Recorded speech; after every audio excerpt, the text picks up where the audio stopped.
इनका जन्म दिवस था और एक युवा जोशीले कवि ने एक शायर पढ़ा था कि वतन बेचकर पंडित नेहरू फूले नहीं समाते हैं, फिर भी गांधी जी की समाधि पर शीश झुकाने था।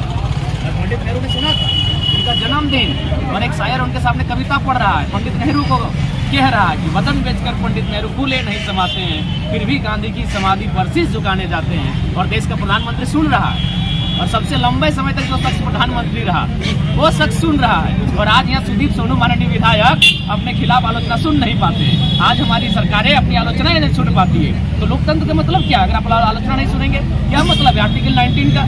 क्या मतलब फिर क्यों है भारत के संविधान में आर्टिकल 19? अरे आर्टिकल 19 का मतलब ही अभिव्यक्ति की आजादी। आप अगर गलत करेंगे, आप जिन वादों के साथ सरकार बनाएंगे, उन वादों से अगर खिलाफ होंगे तो हम बोलेंगे, वो हमारा संवैधानिक अधिकार है। और आप भाई एक परमिशन दिया गए सभा को करने के बाद अगर एफआईआर किया जाता है तो आप कह सकते हैं कि जिन लोगों ने सत्ता को कब्जे में लिया है, कब्जा ही कहेंगे अब नहीं कहेंगे जनादेश, कब्जा ही कहेंगे। जनादेश होता तो जनादेश का सम्मान करते, जनादेश के जो सुख सुविधाएं हैं उनका ख्याल करते।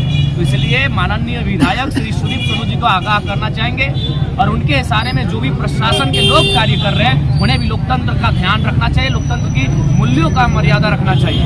और नहीं तो समय सबका आता है, समय बलवान होता है। या सुदीप सोनू जी बलवान है या उनके संरक्षण देने वाले बलवान है, समय सबका आता है। और याद रखिएगा आपका समय हमारा दौर आएगा, और जब दौर आएगा ना तो ऐसा भौर आएगा फिर हर एक जुल्मों का हिसाब लिया जाएगा। इस बात को चेताना चाहिए। 6 महीने से आपको झंडा मैदान मांग रहे हैं, वो भी नहीं दे रहे हैं। क्या श्रीमान? झंडा मैदान में 6 महीने से आप लोग लगातार। बिल्कुल 6 महीना नहीं, साल भर बोलिए।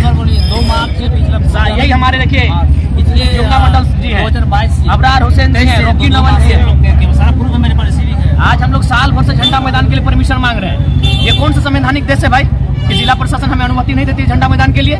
यही माननीय मुख्यमंत्री का कार्यक्रम होता है, जेएमएम पार्टी का कार्यक्रम होता है, विधायक जी का कार्यक्रम होता है। ये कौन सा लोकतांत्रिक देश है भाई? आज हम लोग साल भर से झंडा मैदान में अनुमति मांग रहे हैं कि वहाँ हम लोग अपने विचारों को रखेंगे, हम एक सभा को ऑर्गेनाइज करेंगे। जब मेला लगाने का बात हो जाता है, लेकिन युवा जो राजनीति करना चाहते हैं, युवा अपने विचारों का प्रचार प्रसार करना चाहते हैं, उसको गजब का लोकतांत्रिक देश बना के रखा है अपने। क्या लग रहा है कि फर्जी केस डालकर आप लोग को दबाने की कुछ नहीं होगा जी, फर्जी केस हम तो बोले सब केस काहे डालें, कुछ बड़ा केस डालते हैं। केस ही डालना तो दमगर केस डालिए, दमगर लोग है, देख रहे खान साहब को, अरे दमगर लोग है, दमगर केस डालिए। और जनता जवाब देगी, हम नहीं, जनता जवाब देगी। ये विधायक जी की ओछी हरकत है और इसके लिए माननीय विधायक जी आप तैयार रहें। जनता आपको 2024 में जवाब देने जा रही है। आप जो झारखंड मुक्ति मोर्चा के नूनू बन के बैठे हैं ना, ठीक है, हमारे बड़े भैया हैं, झारखंड मुक्ति मोर्चा के नूनू है, नूनू यानी छोटा, और हमारे बड़े भैया, तो खैर आपका क्या कम्बिनेशन होगा 24 में याद रखिएगा, जनता हिसाब लेगी पाई पाई। जी।